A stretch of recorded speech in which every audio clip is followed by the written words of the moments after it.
The Alpha King paid a fortune for me at the slave auction. The crowd gasped.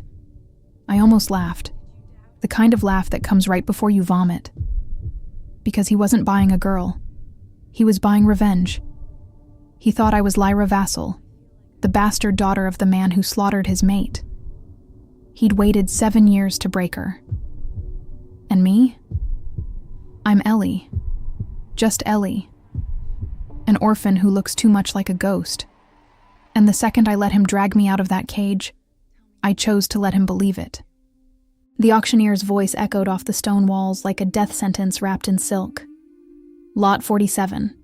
Female. Early 20s. No pack affiliation. No mate claim. I stood on the wooden platform in a shift so thin the cold air cut straight through to my bones. My wrists were bound in front of me with rope that smelled like old sweat and fear. Other girls' fear, soaked into the fibers from dozens of auctions before mine.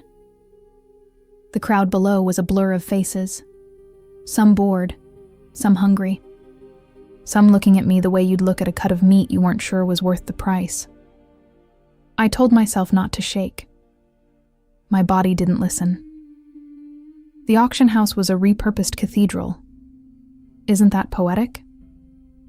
A place where people once prayed for salvation, now used to sell human beings to the highest bidder.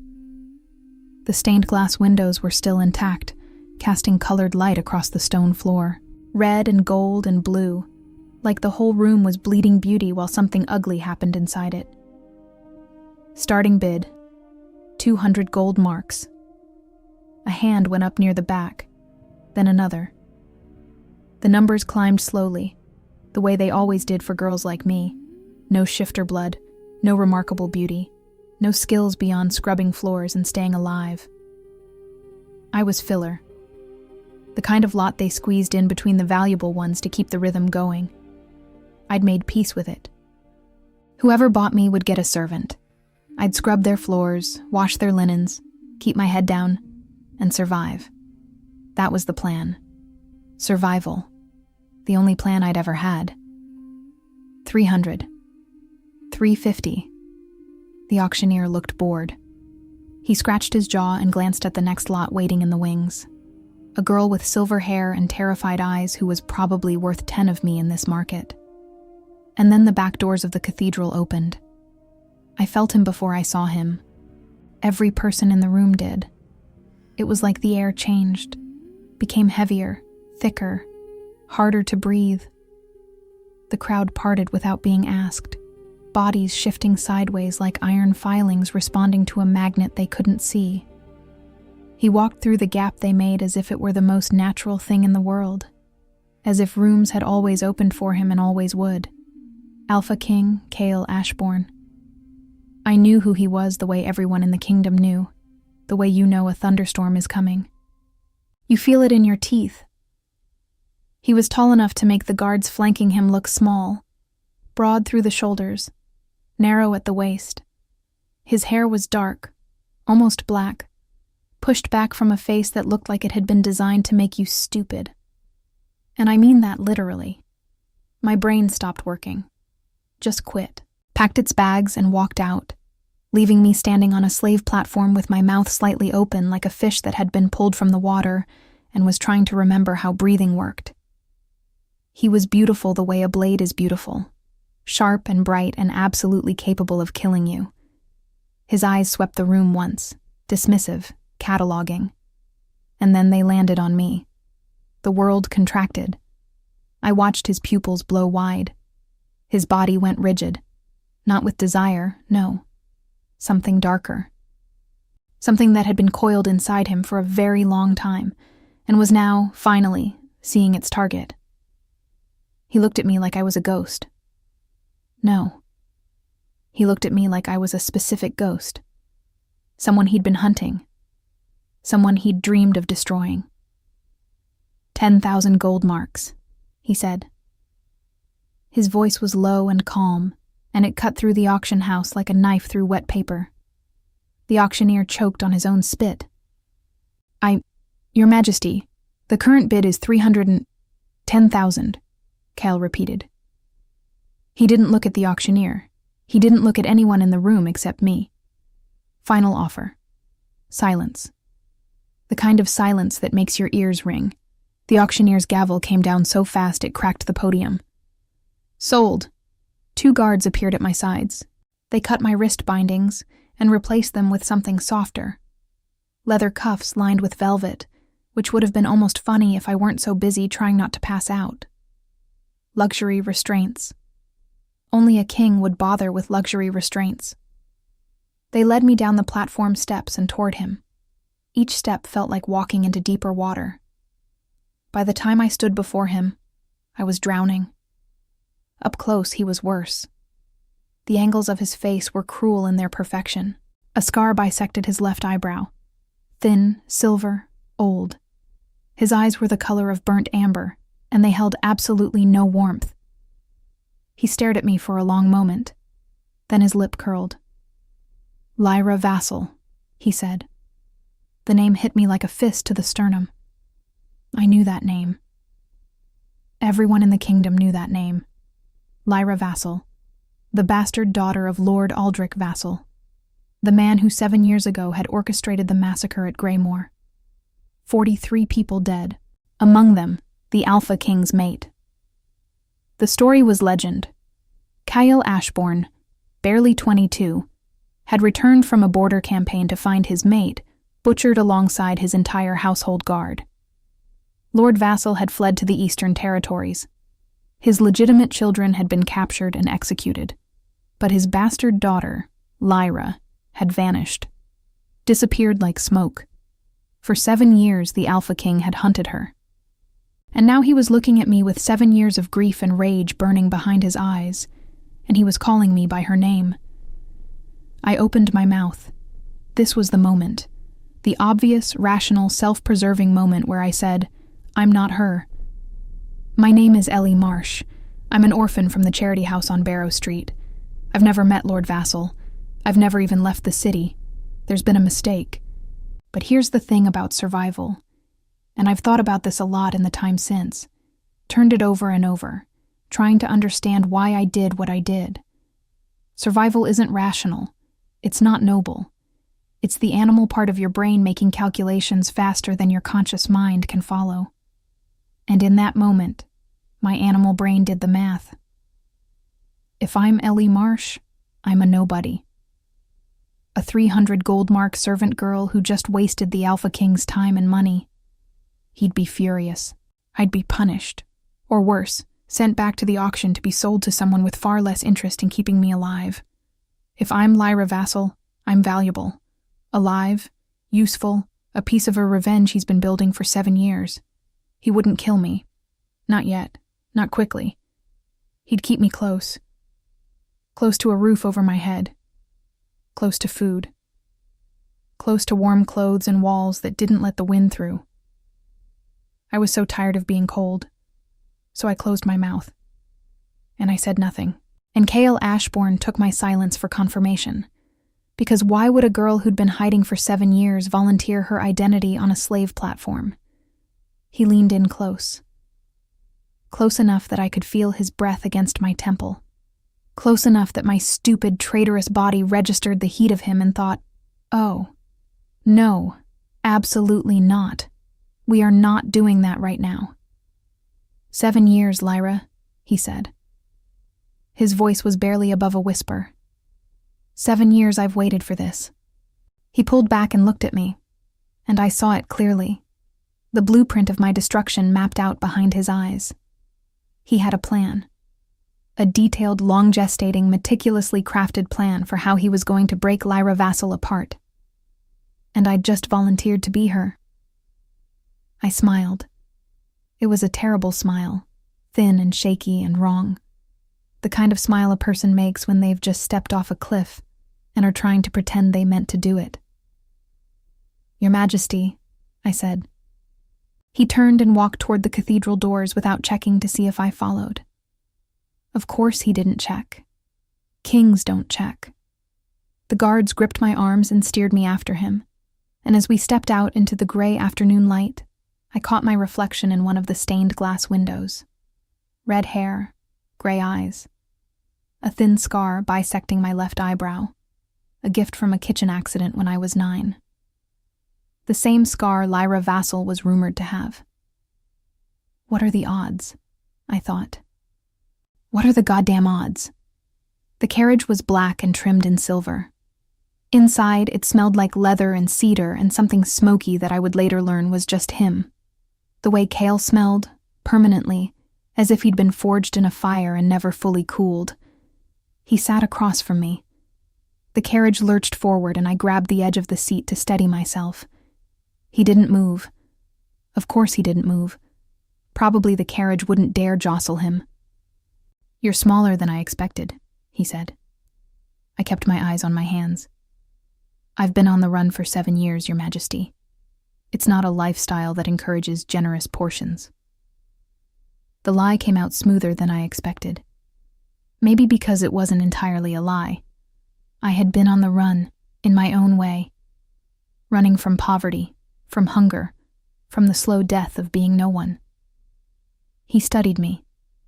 I could feel his gaze like a physical weight, pressing against my skin.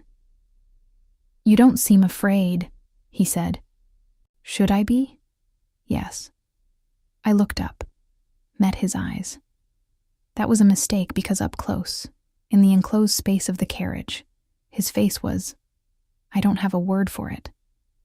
There should be a word for when someone is so beautiful it makes you angry, when their jawline personally offends you, when their mouth is shaped in a way that makes you think thoughts that are wildly inappropriate given that this person has just purchased you at a slave auction.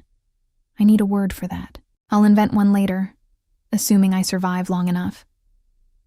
"I'm afraid," I said quietly. "I'm just very good at not showing it." Something flickered in his expression. Not softness. Cale Ashbourne didn't do softness. But a flicker of something. Recognition, maybe. As if he understood the skill of hiding fear because he'd built his entire kingdom on it. The carriage moved through the city streets, and then beyond them, climbing toward the palace that sat on the ridge above the capital like a crown on a skull. I watched it grow larger through the window and thought, I am going to die in that building. But not today. Today, I was Lyra Vassal. Today, I was valuable. Tomorrow, I'd figure out how to keep being valuable. And the day after that, and the day after that, until either the lie ran out, or I did. Chapter 2. The palace was obscene. I don't mean that as a compliment or an insult. I mean it literally. It was too much. Too large, too white, too perfect. Walking through its corridors felt like being swallowed by something beautiful that didn't care whether you survived the experience. The guards led me through hallways wide enough to drive a carriage through, past tapestries that probably cost more than every meal I'd eaten in my entire life combined. My bare feet.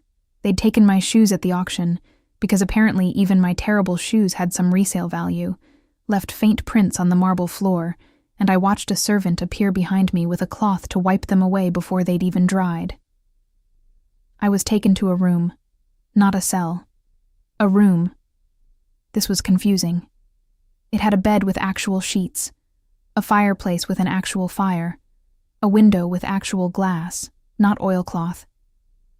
There was a bathtub behind a wooden screen, already filled with steaming water, and on the bed lay a dress.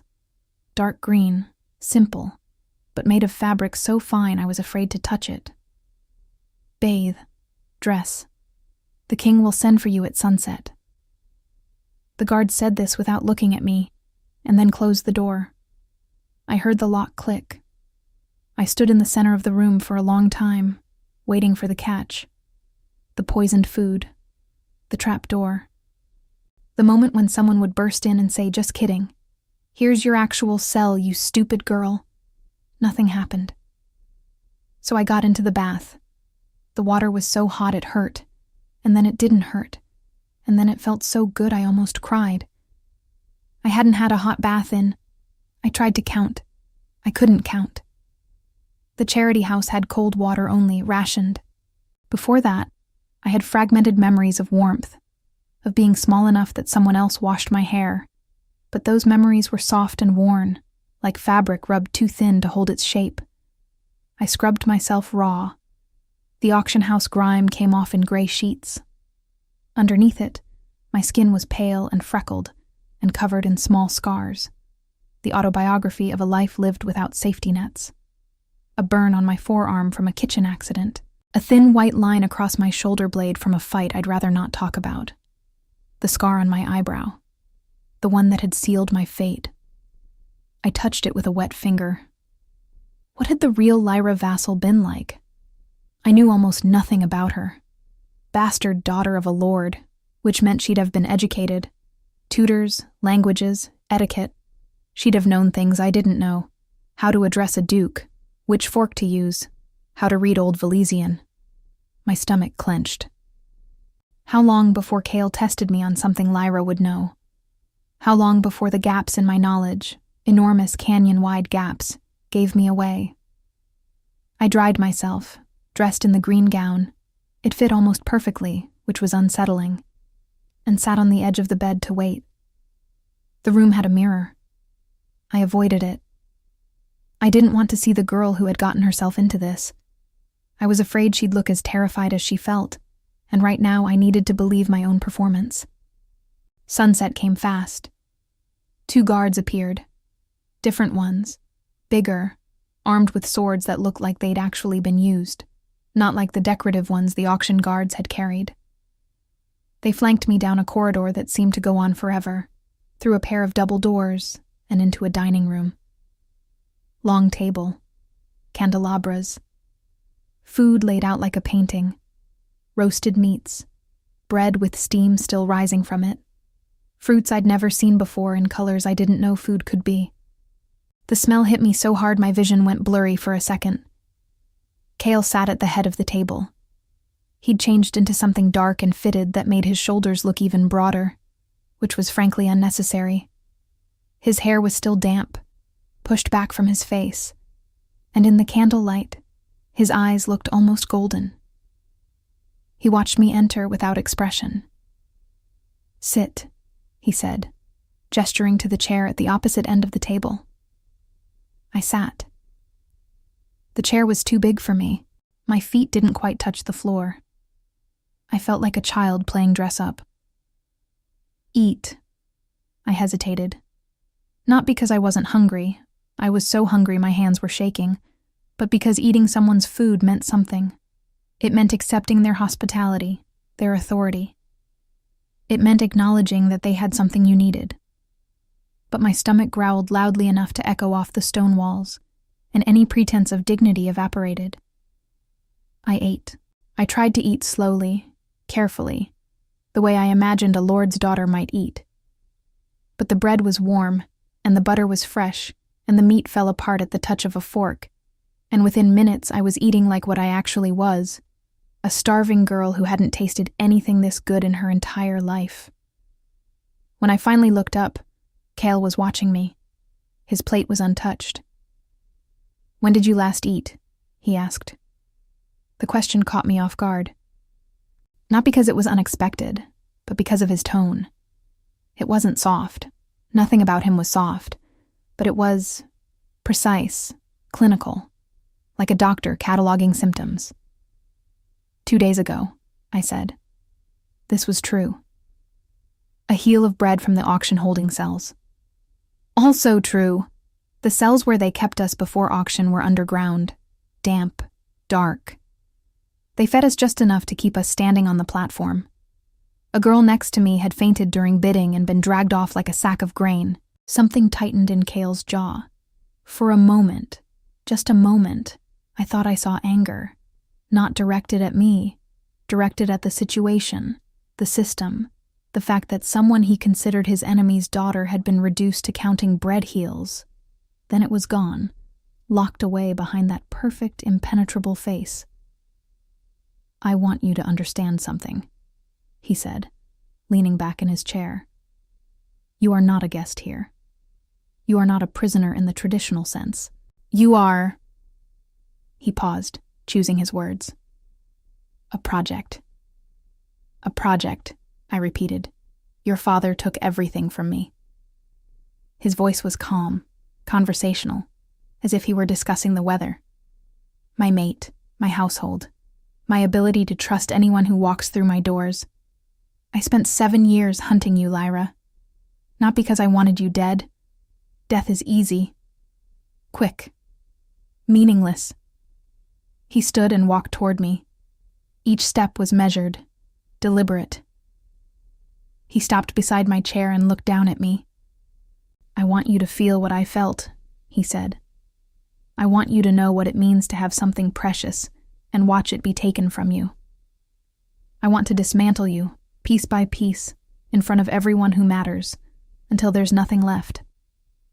His hand came up and caught my chin, tilting my face toward his.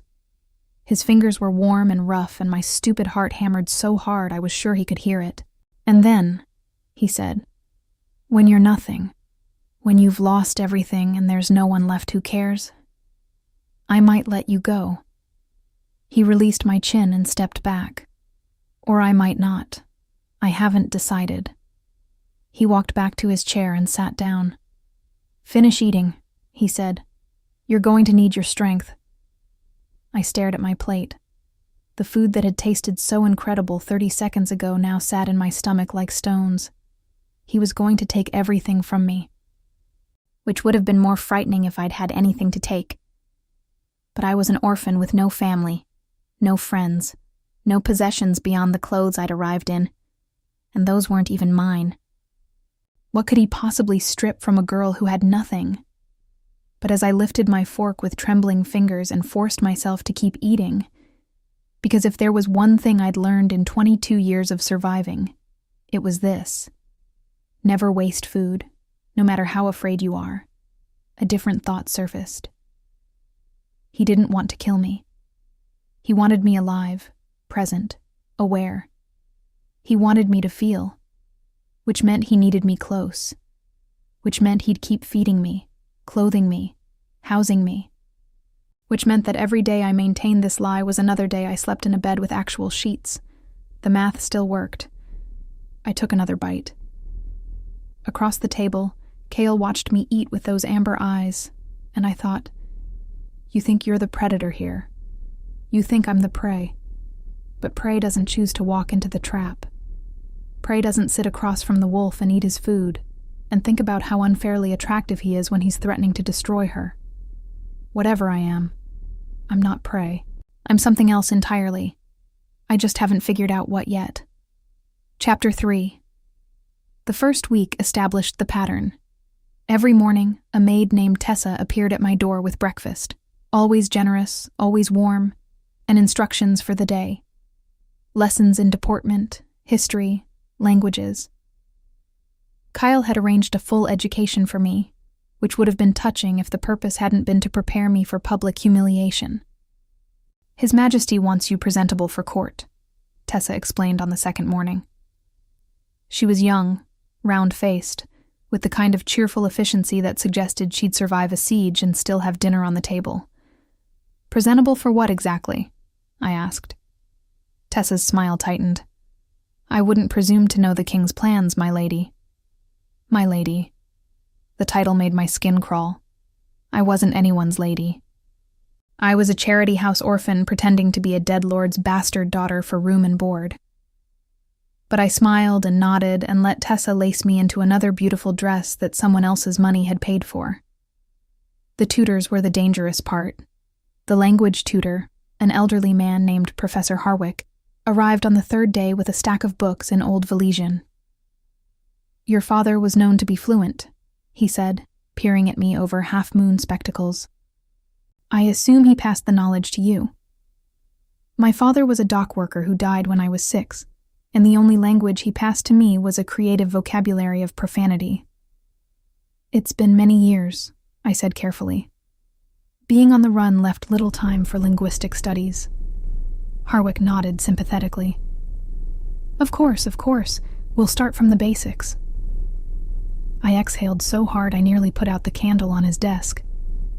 The etiquette tutor was worse. Lady Pemberton was a tall, thin woman who moved like a blade and smiled like a wound. She could tell within 5 minutes that I had absolutely no noble upbringing. "Your curtsy is atrocious," she said on our first meeting. "Your table manners are passable but clearly self-taught, and you walk like someone who spent her life dodging things." "Dodging things is an underappreciated skill," I said. Lady Pemberton stared at me for a long moment. Then, to my surprise, she laughed, short, sharp, like a bark. "At least you're funny," she said. "Lyra's mother wasn't funny. Perhaps you take after your father." I smiled and said nothing, and added Lady Pemberton to the mental list of people who could destroy me with a single observation. The list was getting long. Cale himself was largely absent during those first days. I'd catch glimpses of him, crossing a courtyard, entering a meeting, riding out through the gates with his guard. Always moving, always surrounded, always radiating that particular energy that made the air feel thicker. But at night, without fail, he sent for me. We had dinner together every evening, just the two of us in that absurdly long dining room, sitting at opposite ends of the table like actors in a play neither of us had agreed to perform. He asked questions. Careful, probing questions designed to map the geography of Lyra Vassal's life. "Where did your father hide you after Greymore?" "The eastern forests. I'd heard that rumor in the charity house from a girl who'd been obsessed with the Vassal story." "How did you survive?" "Charity houses. Odd jobs. Staying invisible." This was true, just not for the reasons he thought. "Did your father contact you?" "Never." Also true, since my actual father was dead. The lies came easier each day, and that scared me more than anything. I was becoming Lyra. Slipping into her skin like the gowns they dressed me in. Not a perfect fit, but close enough in the right light. On the 5th night, Cale deviated from the script. "You don't hate me," he said. I looked up from my plate. "Excuse me. Your father murdered my mate and decimated my household. I've purchased you at auction and told you I plan to destroy you. And yet you sit across from me every evening and eat my food and answer my questions without a trace of hatred." He leaned forward, candlelight catching the planes of his face. "Why?" "Because I'm not who you think I am, and the man you're actually angry at is someone I've never met." I couldn't say that. "Hatred is a luxury," I said instead. "I've never been able to afford it." His eyes narrowed slightly. He was searching for the lie, the angle, the hidden blade. I could see the calculations happening behind those amber eyes. Years of political maneuvering, of parsing truth from deception, of never trusting anyone because the last person he'd trusted had let his mate die. "You're either very clever or very stupid," he said finally. "Why can't I be both?" His mouth did something. Not a smile. Cale Ashbourne didn't smile. But a twitch. A micro-movement at the corner of his lips that appeared and vanished so quickly I almost missed it. Then he looked away, jaw tightening, as if he'd caught himself doing something he hadn't authorized his face to do. "You'll attend court tomorrow," he said. "Stay close to me. Speak only when spoken to. And if someone speaks to me, lie," he said. "You seem to have a talent for it."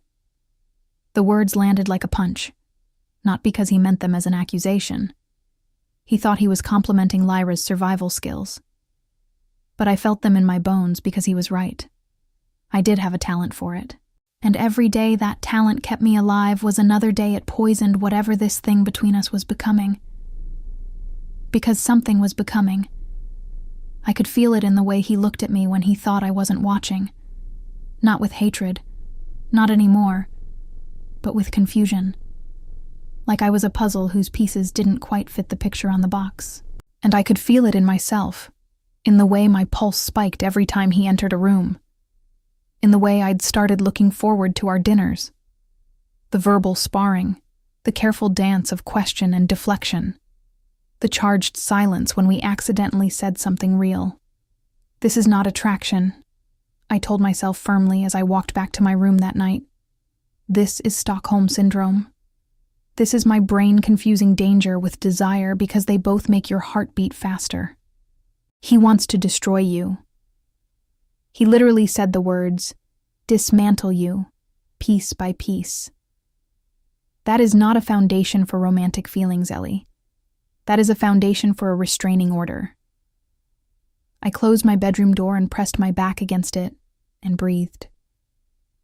The problem was that the voice in my head saying these very reasonable things was getting quieter by the day, and the voice saying, "But did you see the way he looked at you when you made him almost smile?"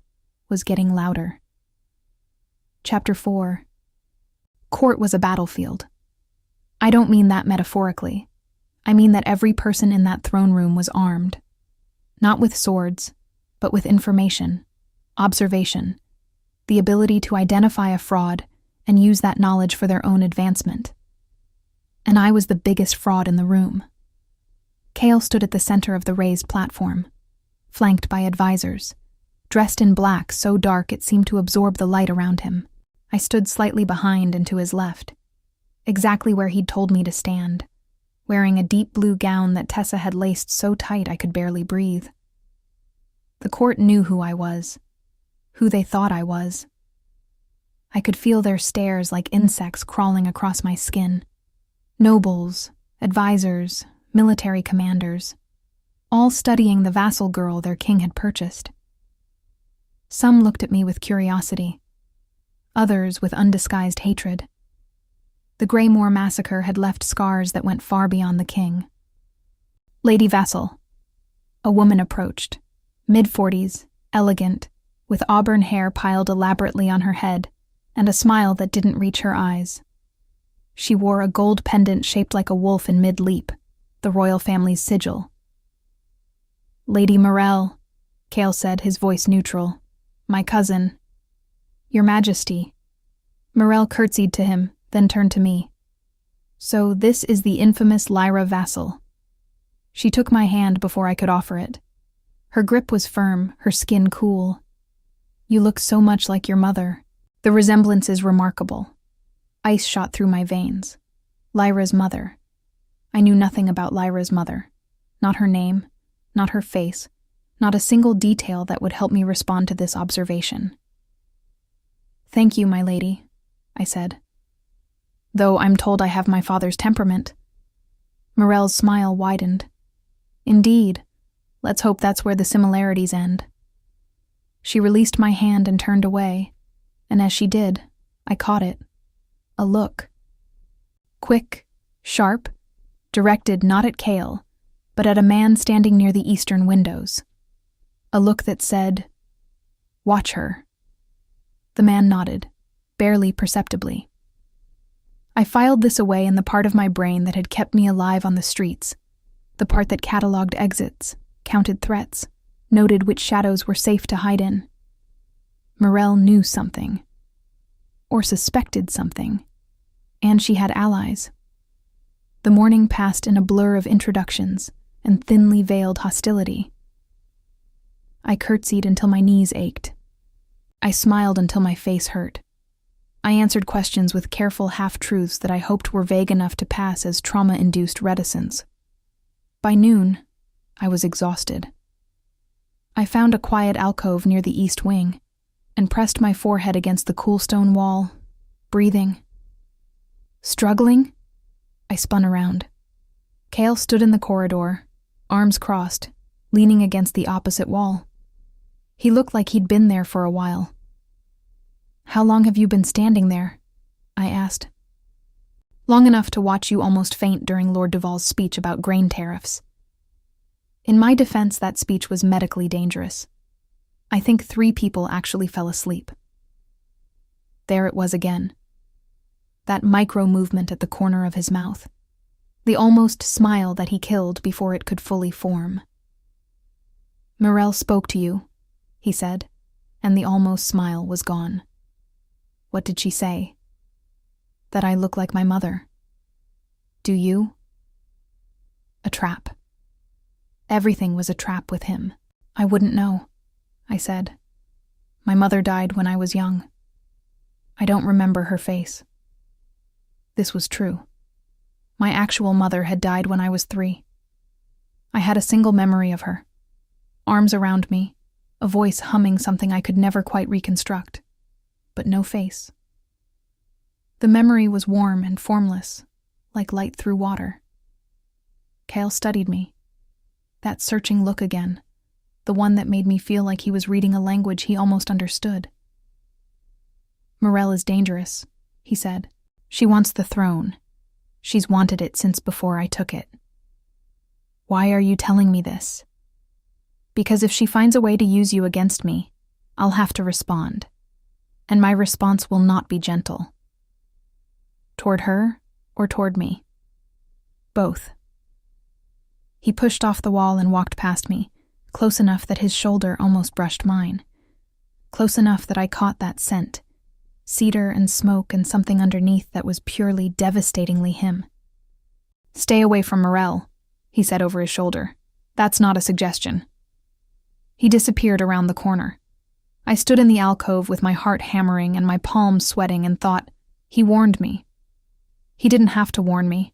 He could have let Morel set whatever trap she was setting and used my failure as another weapon in his arsenal. But he warned me instead. I pressed my hand against my chest, feeling my heartbeat slow.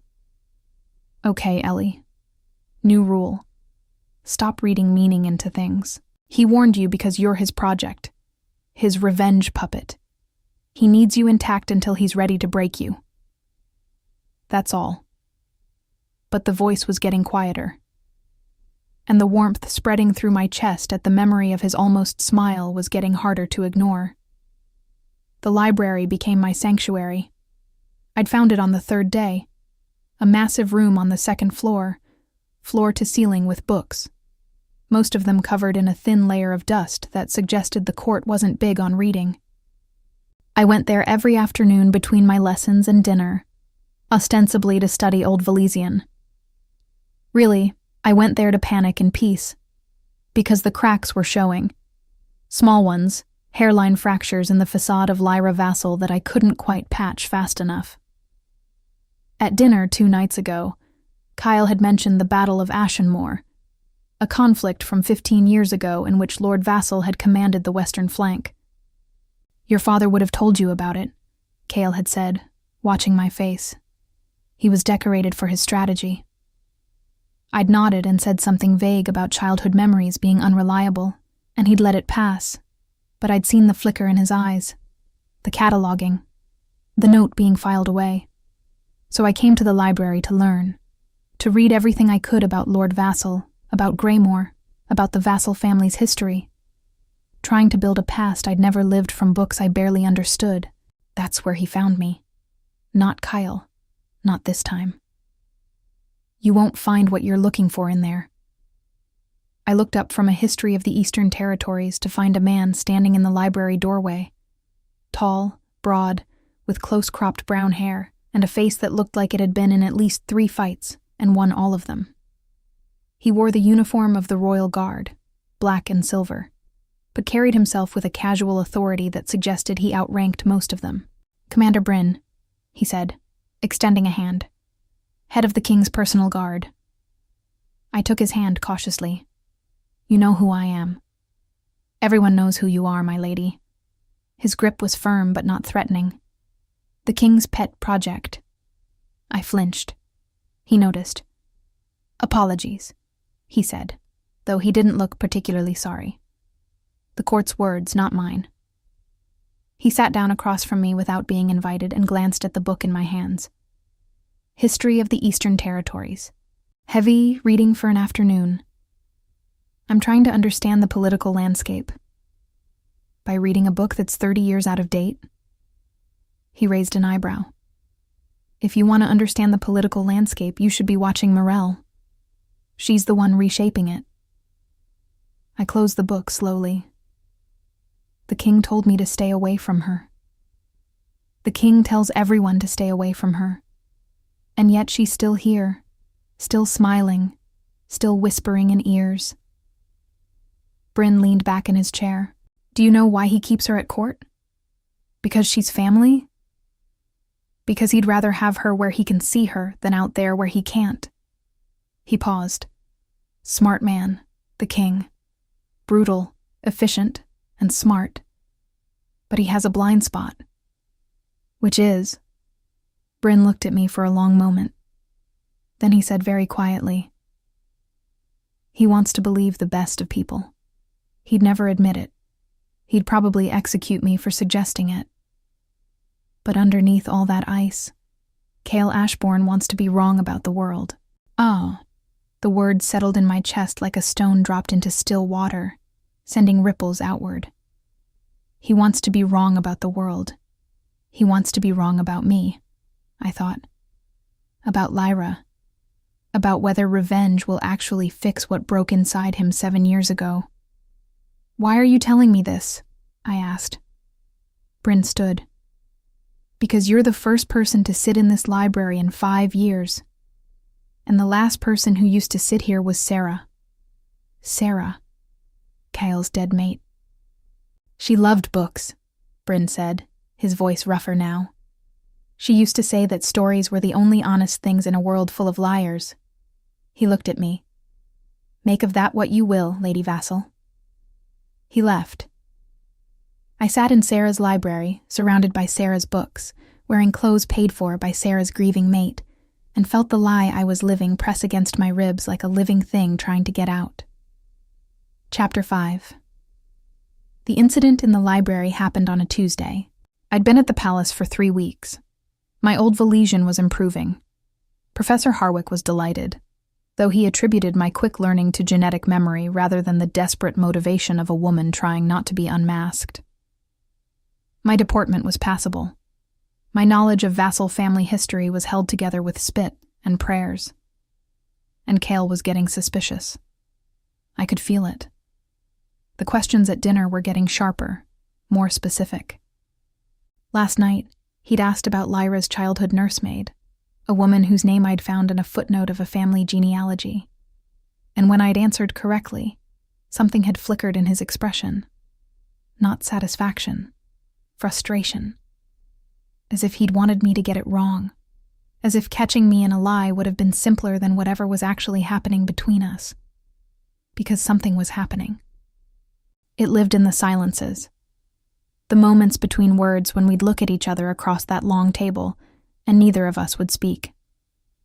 It lived in the way he'd started leaning forward, instead of back when I talked, as if my voice was a gravitational pull he couldn't resist. It lived in the way I'd started dressing for dinner, not just carefully, but specifically, choosing the green because I'd noticed his eyes lingered on me longer when I wore green. I was dressing for the man who'd bought me at auction. The man who'd promised to destroy me. The man who thought I was someone I wasn't. There wasn't enough therapy in the world for this. So when Cale appeared in the library that Tuesday afternoon, unannounced, I was already wound tight enough to snap. He stood in the doorway, filling it the way he filled every space, completely, unapologetically. He was in his training clothes, a thin black shirt, dark trousers, boots. His hair was damp with sweat and pushed back from his face, and there was a bruise forming along his jaw. "Who hit you?" I asked before I could stop myself. "A sparring partner who's about to become a former sparring partner." He walked in and closed the door behind him, closed it. The click of the latch sounded very loud in the quiet room. "I need to verify something," he said. My heart began to hammer. "Verify what?" He moved toward me slowly, not like a man walking across a room, like a predator closing distance. Each step deliberate, measured, designed to give me time to run if I wanted to. I didn't run. I should have run. He stopped in front of my chair. Close, too close. I had to tilt my head back to look at his face, and from this angle, the bruise on his jaw and the scar through his eyebrow and the impossible architecture of his cheekbones combined into something that made my brain white out for a full second. "Your father spoke Old Valesian," he said. Fluently. "Yes." My voice came out steady. Thank God. He used to quote poetry in it. There's a passage, from the Ashenmore Canticle. He'd recite it before every battle. His commanders all knew it. Cale leaned down. His hands gripped the arms of my chair, caging me in. His face was inches from mine. I could count his eyelashes. I could see the flecks of gold in his amber eyes. I could feel his breath against my skin. "Recite it for me," he said. I didn't know the Ashenmore Canticle. I didn't know any Old Valesian poetry. I knew approximately 40 vocabulary words and a handful of basic grammatical structures, and none of them were going to help me right now. His eyes were fixed on mine, searching, waiting. My mind raced through options. Refuse, suspicious, attempt it and butcher it.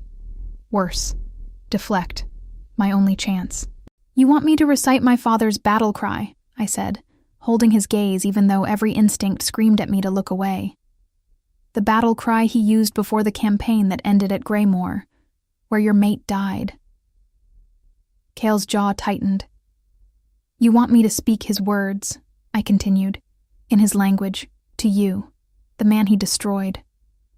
Silence. "No," I said. "I won't do that to you." It was a gamble, the biggest gamble I'd taken since the auction. I was betting that underneath the revenge, underneath the ice and the fury and the 7 years of hunting, Cale Ashbourne was still a man who'd loved someone. And that invoking Sarah's memory, making this about his pain rather than my knowledge, would redirect the conversation away from the test I couldn't pass. His breathing changed. I watched it happen. The slight hitch, the controlled exhale, the way his fingers tightened on the chair arms until his knuckles went white.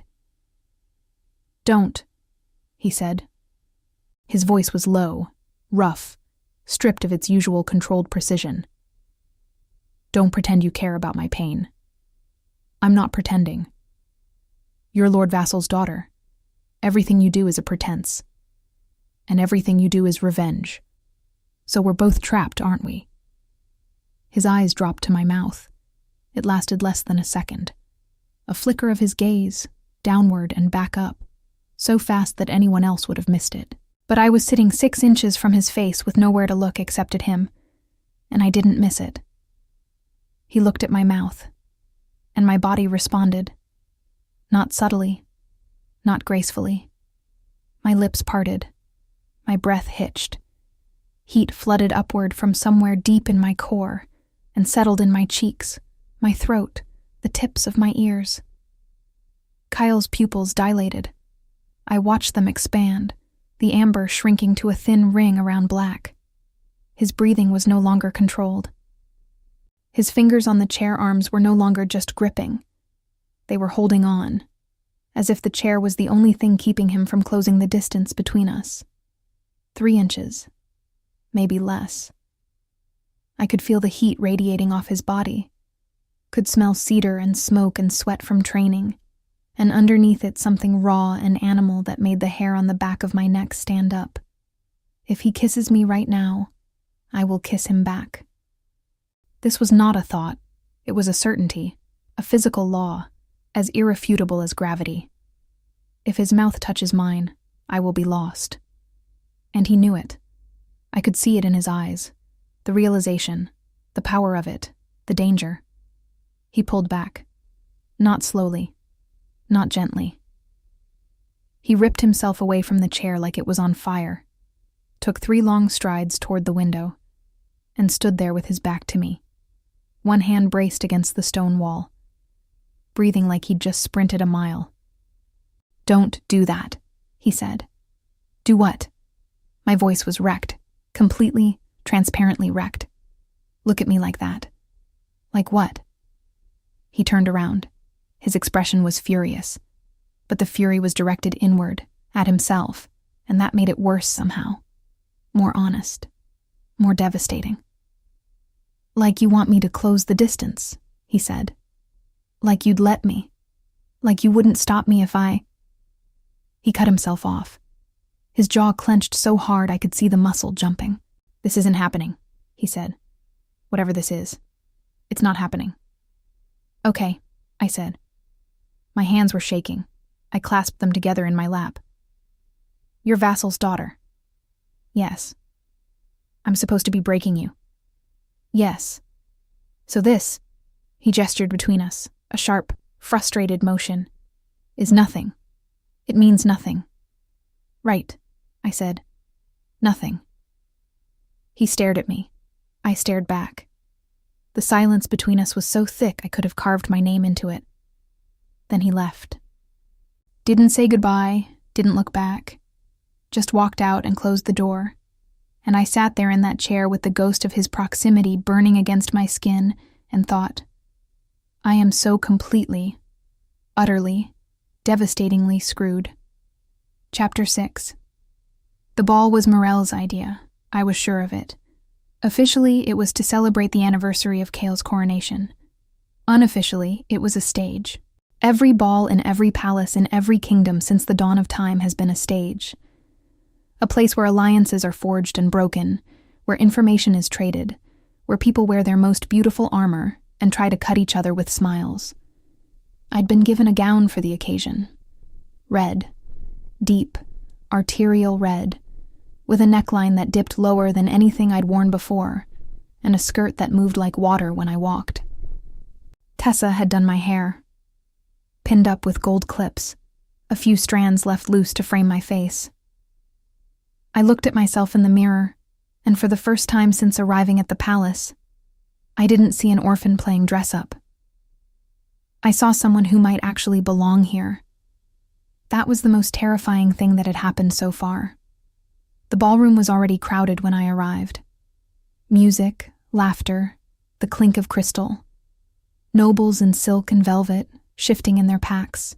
I recognized most of them from court, knew which ones smiled at me with genuine curiosity and which ones were cataloging my weaknesses. And then I saw him. Kale stood near the far wall, dressed in black, always black, talking to a group of military commanders. He hadn't seen me yet. I watched him speak, watched the way the men around him leaned in, drawn by that gravity he carried. Watched the way his hands moved when he emphasized a point. Precise, commanding, beautiful. Then he looked up. His eyes found me across the room with the accuracy of an arrow finding its target. For one moment, one raw, unguarded moment, something passed across his face.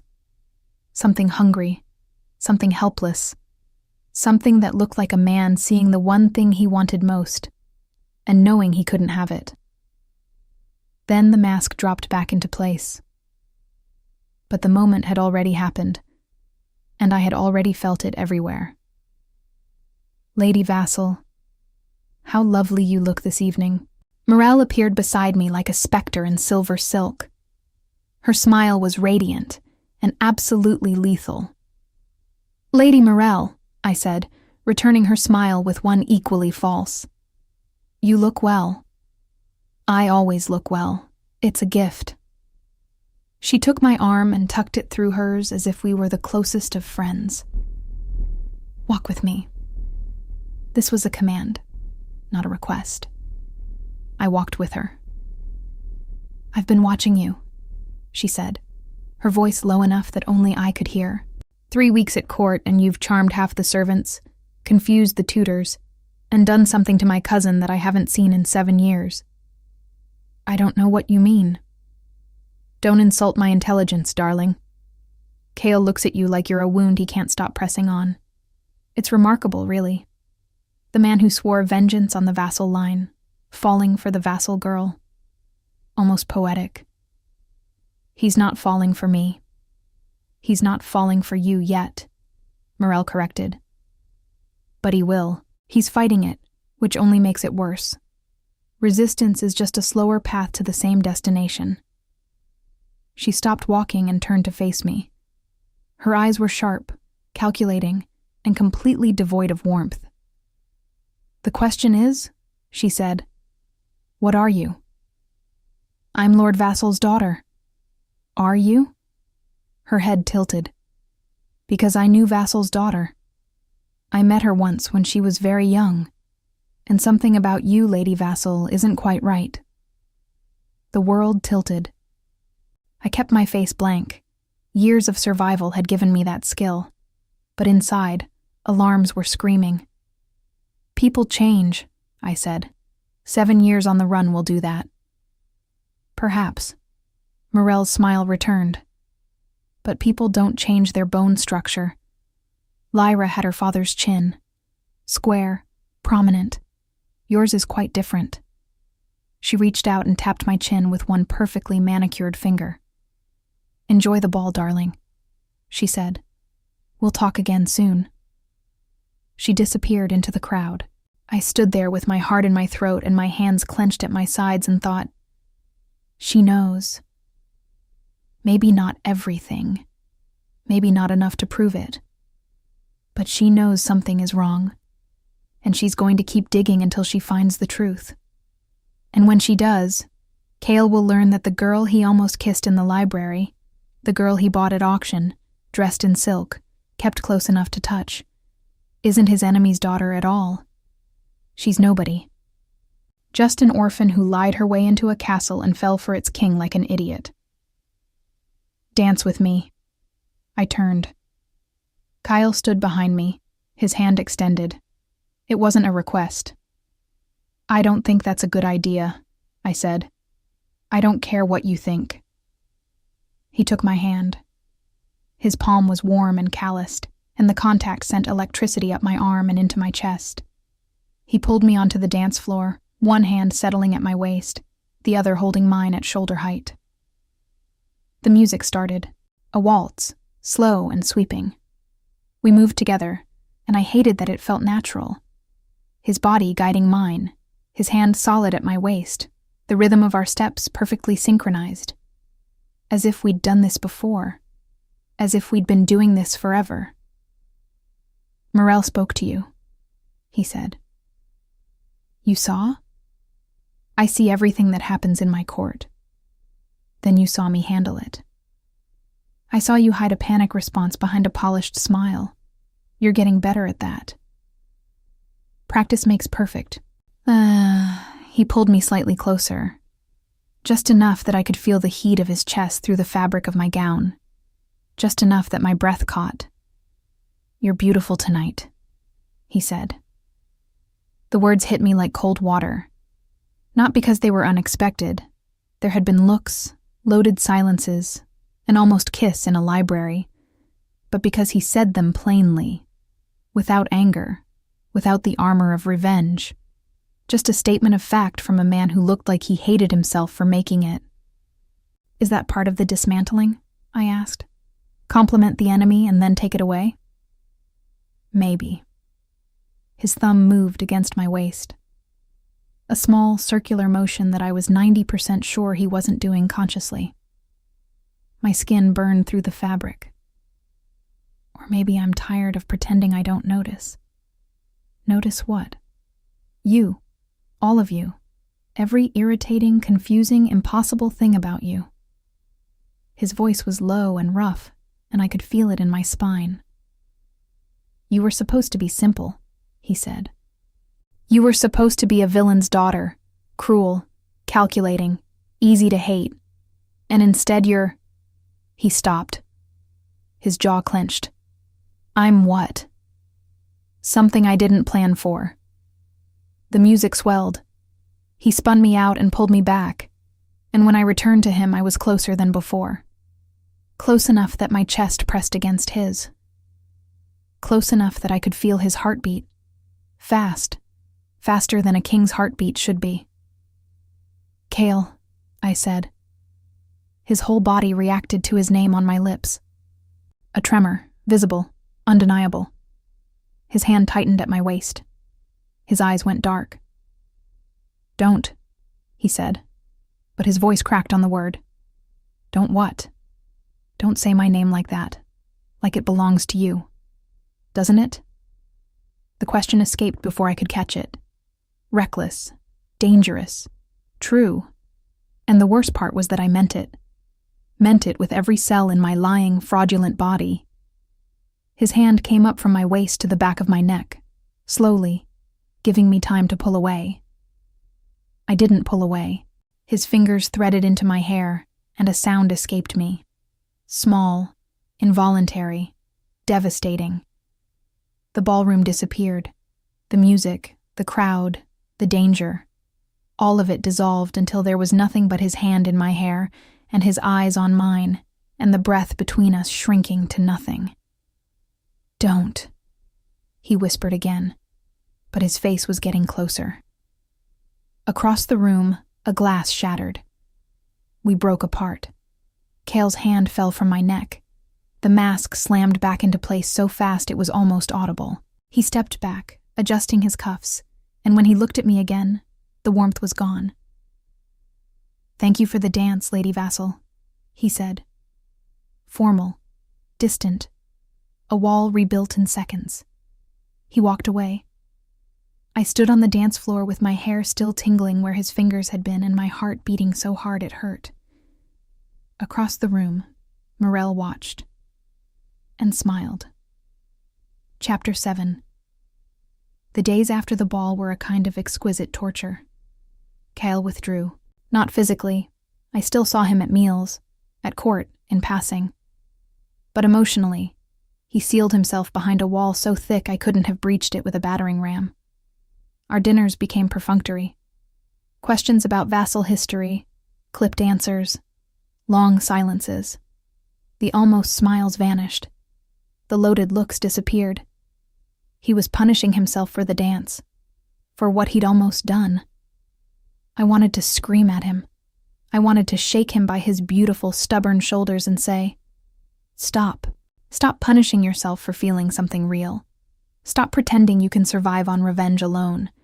Stop looking through me when I know, you see me." But I couldn't say any of that, because the thing he was feeling wasn't for me. It was for Lyra Vassal, a woman who didn't exist, and every moment of connection we'd shared was built on a lie that would destroy both of us when it collapsed. So I did the only thing I could. I stayed quiet, stayed careful, and watched Morel, because Morel was moving. I saw it in the way she positioned herself, always near the advisors, always in earshot of private conversations. I saw it in the servants who suddenly avoided my eyes, who whispered when I passed and fell silent when I turned around. I saw it in the way certain nobles began clustering around her at court, gravitating toward her orbit like planets finding a new sun. She was building something, an alliance, a case, a weapon, and I was the target. I found the letters by accident.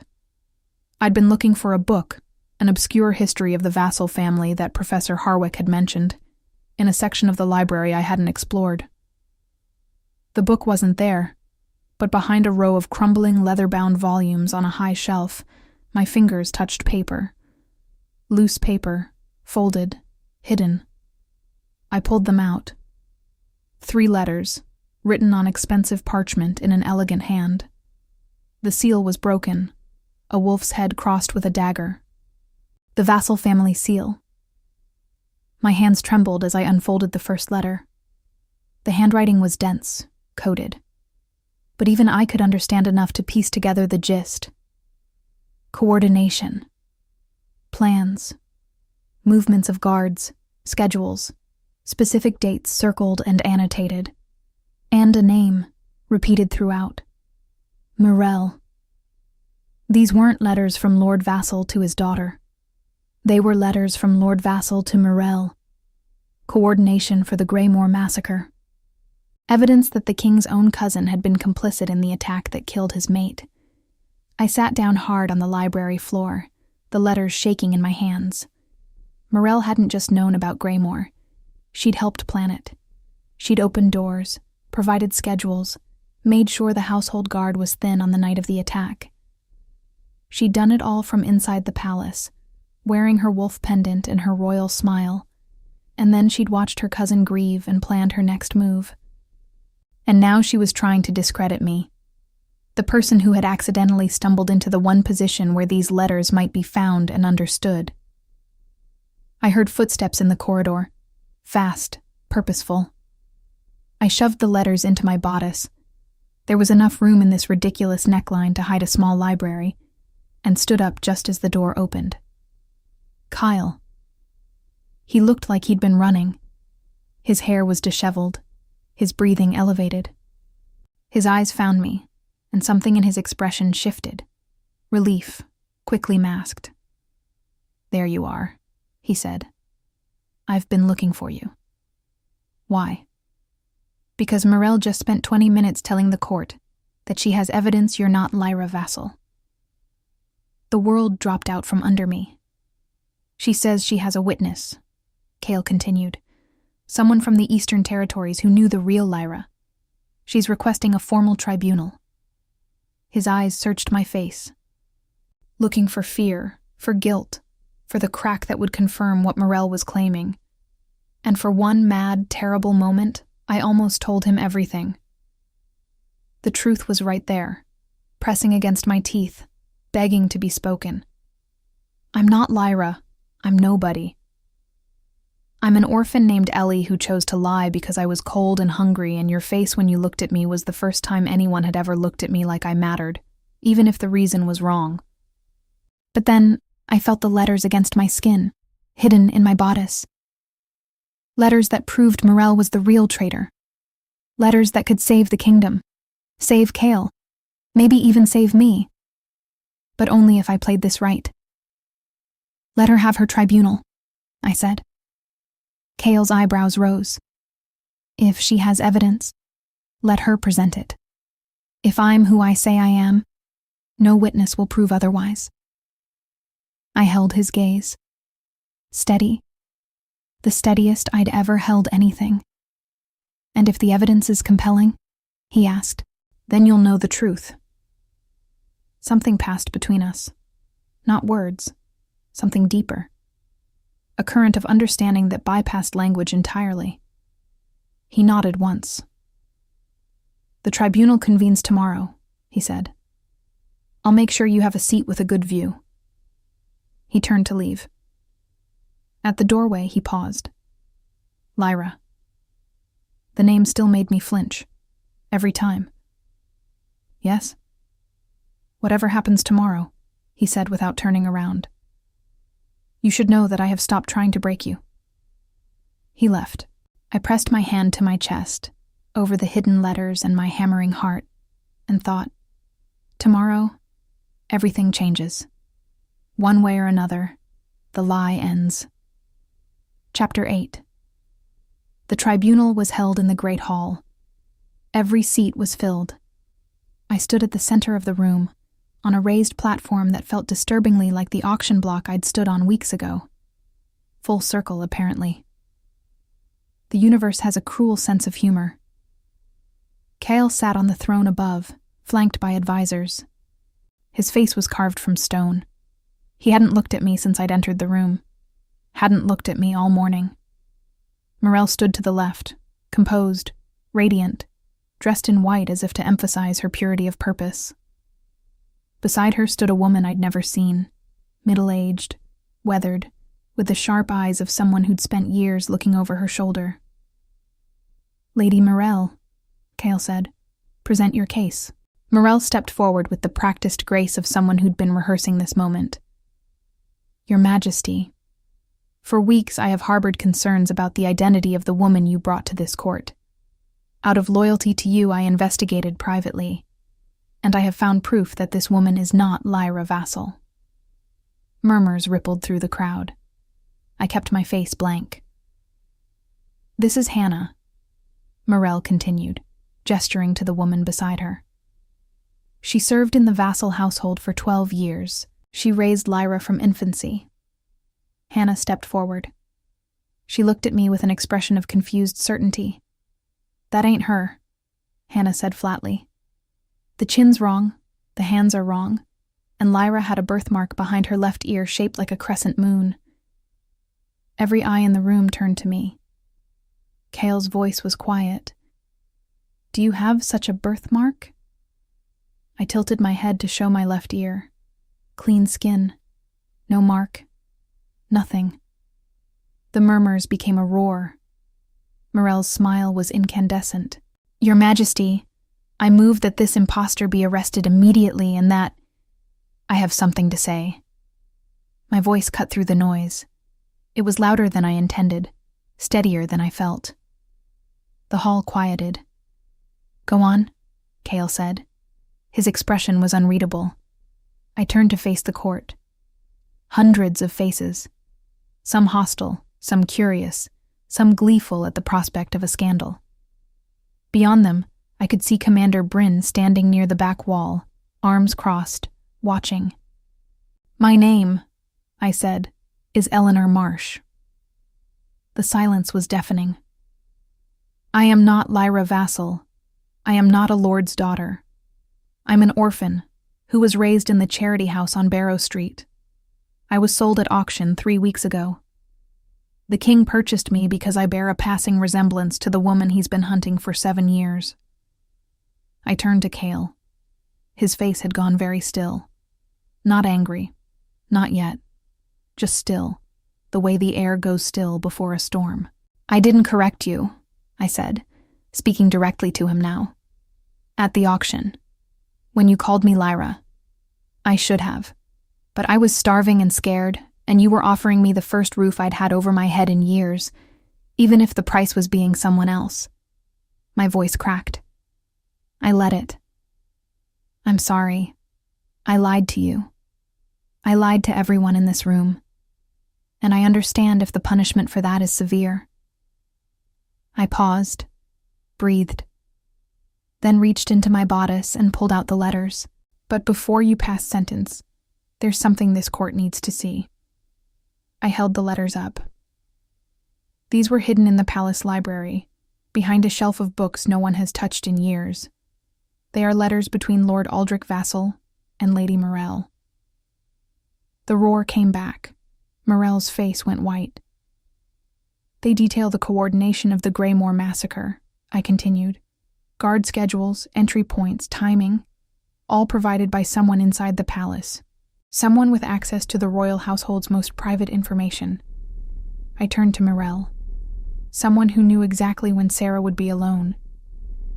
The silence that followed was different from before. This silence had teeth. "That's a lie." Morell's composure shattered. "Those are forgeries. She's desperate. She'll say anything to—" "Enough." Cale's voice wasn't loud. It didn't need to be. The single word dropped into the room like a blade. He stood from the throne, descended the steps slowly. Every person in the room shrank back as he passed. That gravitational pull turned oppressive, the air thickening with barely contained fury. He took the letters from my hand. Our fingers brushed. A jolt of electricity. Even now. Even here. He read them. I watched his face as he read, watched the color drain from his skin, watched his hands begin to tremble with a rage so pure it was almost beautiful. "Morell," he said. His cousin backed up a step, then another. The guards moved in, blocking her exits. "These are in Vassal's hand," Cale said. "I know his writing. I've studied it for 7 years." He looked up from the letters. His eyes were gold, not amber, gold, the wolf rising to the surface. "And this seal. This is your personal seal, cousin. The one you've used on every piece of correspondence since you were 16. Cale, please, I can explain. You helped kill her." His voice was barely human. "You helped kill Sarah. You opened the doors. You gave them the schedules. You watched me grieve for 7 years and you said nothing." Morell lunged for the door. She didn't make it 3 steps. The guards caught her, held her, and she screamed. A high, terrible sound that echoed off the stone walls. "Take her," Cale said. "To the cells. Now." As they dragged Morell away, Cale turned to me. The throne room was silent. Every noble, every advisor, every guard was watching, waiting. He looked at me for a long time. His face was a war. Rage and grief and betrayal and something else. Something that looked like it was fighting its way up from the deepest part of him. "Eleanor Marsh," he said. My real name, in his voice, for the first time. It sounded like coming home. "You lied to me," he said. "Yes." "From the very first moment." "Yes." You sat across from me every night and answered my questions with fabricated stories about a life you never lived. Yes. His jaw worked. And the library, the dance. That was real, I said. My voice broke completely. Everything I felt was real. The only lie was the name. He stared at me. The gold in his eyes flickered. Then he turned away. "Clear the hall," he said. Everyone left. Guards, nobles, advisors. They poured out through the doors like water. Bryn was the last to go. He caught my eye as he left and gave me a single nod. The doors closed. We were alone. "I should throw you in a cell beside her," Cale said. He was standing with his back to me, hands braced against the throne. "An orphan. A charity house girl. You made a fool of me. I know. I told you things. In the library, I know." He turned around. His eyes were wet. I had never seen Cale Ashbourne cry. I hadn't thought it was possible. But there it was. Moisture gathering at the edges of those amber eyes, caught in the light. "Why?" he asked. "Not the lie. I understand the lie. You were surviving. But why did you find those letters? Why did you bring them to the tribunal instead of using them to bargain for your freedom? Why did you—" His voice broke. "Why did you protect me?" The question hung in the air between us, and I answered it the only way I could. Because somewhere between the dinners and the library and the dance, I stopped performing, I said. I stopped being Lyra. I started being myself. And myself, Ellie, would burn this palace to the ground before she'd let anyone hurt you. He crossed the room in 3 strides. His hands caught my face, both hands, cradling my jaw, tilting my face up to his. His palms were shaking. The king's hands were shaking. "I should hate you," he said. "You should." "I can't." His thumbs traced my cheekbones. "I tried. I've been trying since the library. I can't." "Cale." He kissed me. Not gently. Not tentatively. He kissed me like a man who'd been drowning for 7 years and had finally found air. His mouth was hot and desperate and consuming, and I kissed him back with everything I had. Every truth I'd hidden, every feeling I'd suppressed, every moment I'd spent wanting this and knowing I didn't deserve it. His hands moved from my face into my hair. My hands fisted in his shirt, pulling him closer, kneading him closer. He groaned against my mouth, a sound that vibrated through my entire body, and his arm wrapped around my waist, lifting me off my feet. "This is insane," he said between kisses. "You lied to me for weeks." "Yes." I kissed him harder. "You're not who I thought you were." "No." I pulled back just enough to look at him. His pupils were blown, his lips swollen, his hair wrecked where my fingers had been. He looked completely undone. "I'm better," I said. And then I kissed him again. And he made a sound that was half laugh, half groan. And I thought, This is the moment I'll remember when everything else fades. Not the auction, not the lies, not the fear. This. His mouth against mine, his arms around me. The way he held me like I was the most precious and the most dangerous thing in his world. Which, to be fair, I probably was. Chapter 9. The aftermath was messy. Morel's trial was swift. The letters were authenticated. Additional evidence emerged. Servants who'd been coerced, guards who'd been bribed, a trail of complicity that stretched back 7 years and implicated a network of nobles who'd been quietly supporting Morel's claim to the throne. Cale presided over the sentencing personally. I watched from the gallery as Morel was stripped of her title, her lands, her name.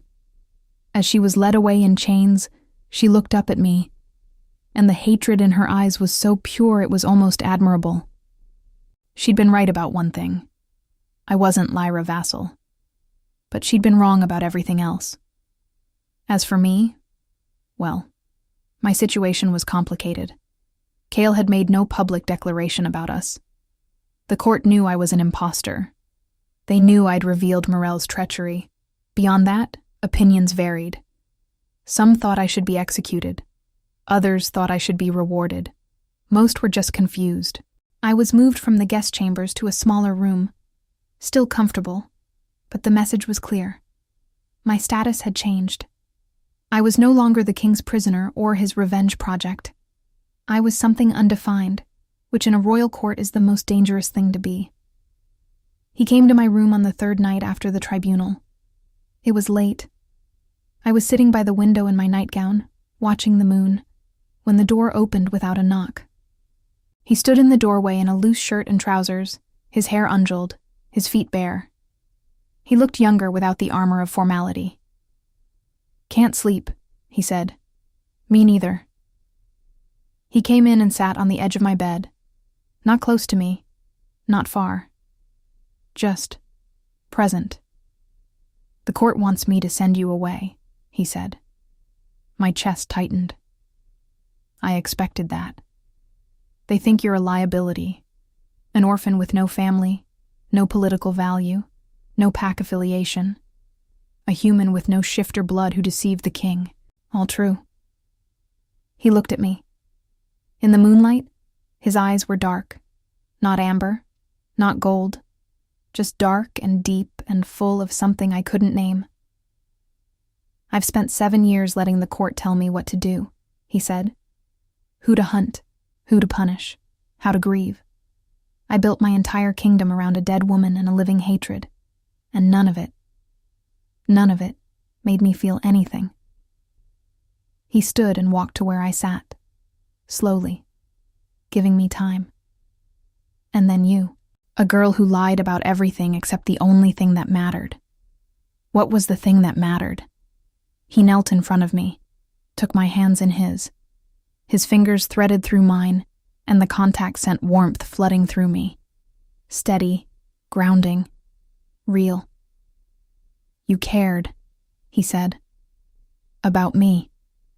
Not the crown, not the power, not the revenge.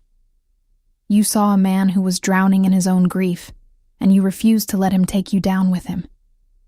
Cale, my wolf has known since the library," he said. "It's been screaming at me for weeks. I thought it was confusion or worse, attraction to my enemy's daughter. But it wasn't confusion."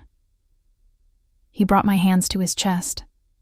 I felt his heartbeat under my palms, fast and strong and certain. "You're my mate, Ellie.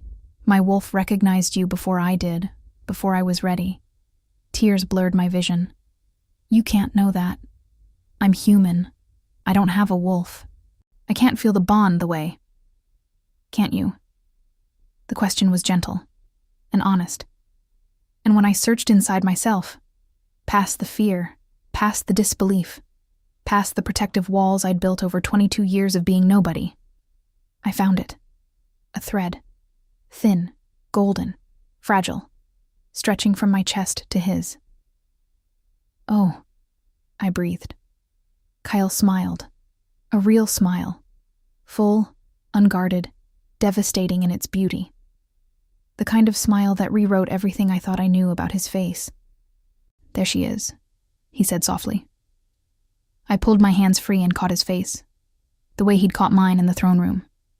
I kissed him, softly this time, tenderly, with all the truth I had. "I love you," I said against his lips. "Not the king, not the revenge, not the power. You, the man who almost smiled at my jokes and warned me about Morel and looked at me in the library like I was the most terrifying thing he'd ever seen. You were," he said. "You are." He stood, lifting me with him. I wrapped my arms around his neck, my legs finding his waist as if they'd always known the way. He carried me to the bed and laid me down with a gentleness that made my throat ache. "Are you sure?" he asked, hovering above me. His eyes searched mine. "Because once I mark you, there's no going back. You'll be mine, and I'll be yours. And not even the court or the gods, or the very fabric of reality will be able to separate us. That sounds terrifying, I said. It is. Good. I pulled him down to me. I've always been good with terrifying. We came together like two halves of something that had been broken long before either of us existed. His touch was fire and reverence. His mouth found every scar, every imperfection, and claimed them as if they were constellations he'd been born to map. And when the bond snapped fully into place, a golden thread becoming a golden chain, unbreakable, eternal, I felt him. All of him. The grief and the rage and the loneliness, and underneath all of it, buried so deep, he'd almost forgotten it was there. A capacity for love so vast, it took my breath away. Ellie, he said, and my name in his voice was a cathedral, a prayer, a home. Afterward, he held me against his chest and traced patterns on my shoulder with his fingertip. The court will fight this, he said. Let them. Morel's allies will try to use your past against you. Let them. You have no title, no lands, no political value whatsoever. Are you trying to talk yourself out of this? Because you already marked me, so it's a bit late for a cost-benefit analysis. He laughed. Actually laughed. A real full sound that I felt through his chest and into mine. You, he said, are going to be an impossible queen. The worst, I agreed. He kissed my forehead. The best. Epilogue. 1 year later. The charity house on Barrow Street looked exactly as I remembered. Gray stone, narrow windows, the perpetual smell of boiled cabbage and despair. I stood outside it in a gown worth more than the building itself, flanked by royal guards, wearing a crown that still felt heavy on my head. Cale stood beside me, his hand warm and steady at the small of my back. You don't have to go in, he said. I want to. The matron who answered the door went so pale I thought she might faint. She curtsied so deep her knees cracked. Your Majesty, your Majesties, we weren't expecting... I know, I said. I wanted to see it. I walked through the corridors where I'd grown up, past the dormitory where I'd slept in a bed with 3 other girls, past the kitchen where I'd burned my arm on a pot of boiling water when I was 9, giving myself the scar that had changed my life, past the small window where I'd sit on rainy days and watch people walk by, making up stories about their lives. In the main hall, children stared at us with wide eyes, thin, wary, too old for their years. I knew those eyes. I'd worn them for 18 years. I knelt down in front of a girl who couldn't have been more than 6. Red hair, gray eyes, a ghost of myself staring back at me. What's your name? I asked. Rosie, she whispered. Do you like stories, Rosie? A nod. I smiled. Me too. Outside, as the carriage waited and the guards formed their escort, I stood on the street and looked up at the building one last time. I'm funding the renovation, I told Cale, and the food budget, and tutors for every child inside. Already approved it this morning. I looked at him. He shrugged.